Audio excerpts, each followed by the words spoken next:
Basic idea is this. In order to create electricity, there needs to be some kind of a turbine that's spun, okay?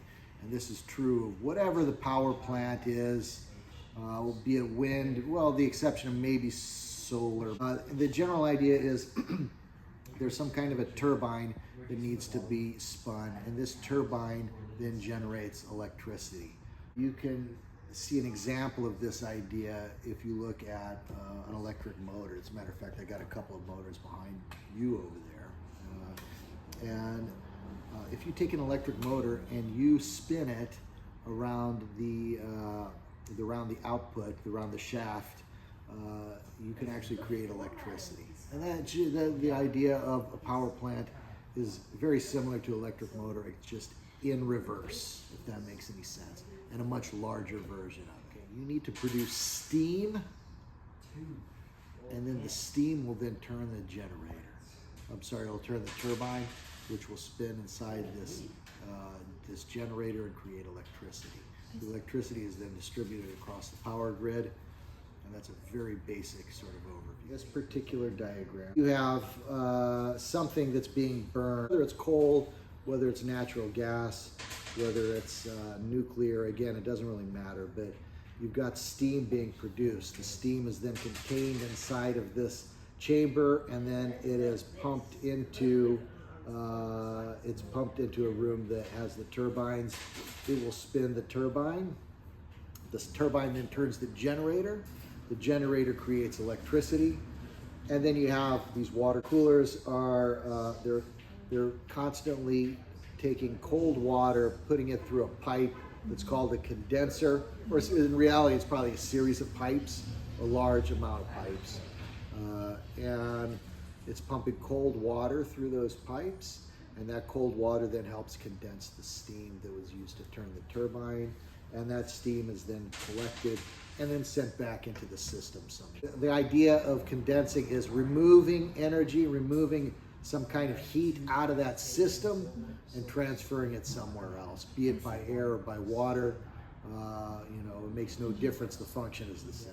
It's a hydrocarbon. Once it's burned, you have all sorts of problems. There's potential leaks that can happen in the storage and transport of the natural gas. And methane itself is a very, very potent greenhouse gas. Natural gas power plants might have leaks that occur. That's a problem. Additionally, the products of the gas are carbon dioxide and water. Carbon dioxide is also a greenhouse gas, right? So if you don't contain the methane, you run the risk of adding a substantial amount of greenhouse gas to the upper atmosphere. If you burn methane, then the carbon dioxide is also a greenhouse gas. So it's a double whammy of sorts, right? So that's the risk of having a natural gas power plant. They are cheap. Natural gas is abundant. They are relatively inexpensive to build.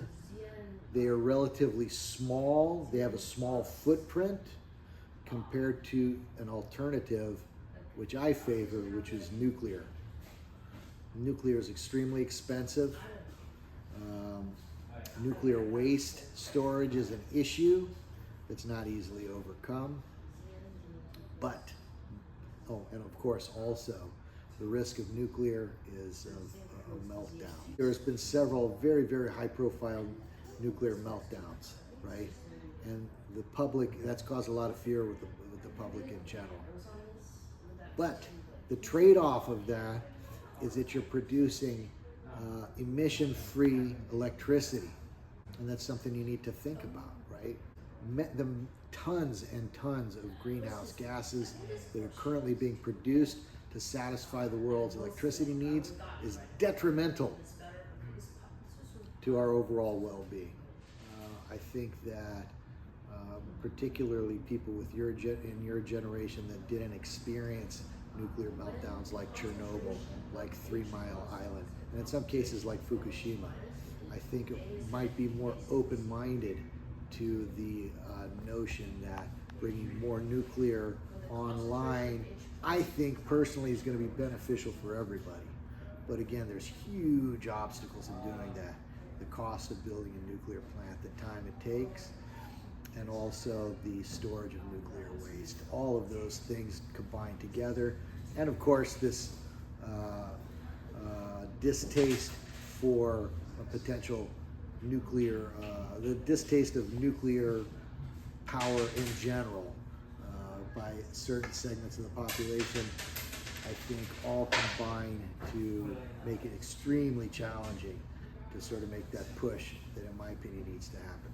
Anytime you could, if you could tap those sources, then that's great. But the reality is, they don't, at the moment at least, they're not efficient enough. The thing about natural gas and hydrocarbons is, what you have is solar energy that's been stored from 1 billion years ago. So all of that energy from the sun was stored into these organic plants and animals that over time have been compressed under high pressure and created this hydrocarbon, right? And that energy can be very easily unlocked. It's super efficient. Okay, as far as solar energy goes and harvesting it, it's much, much more difficult to do that. Geothermal, there may not be enough geothermal sites that you could use that you could source that energy.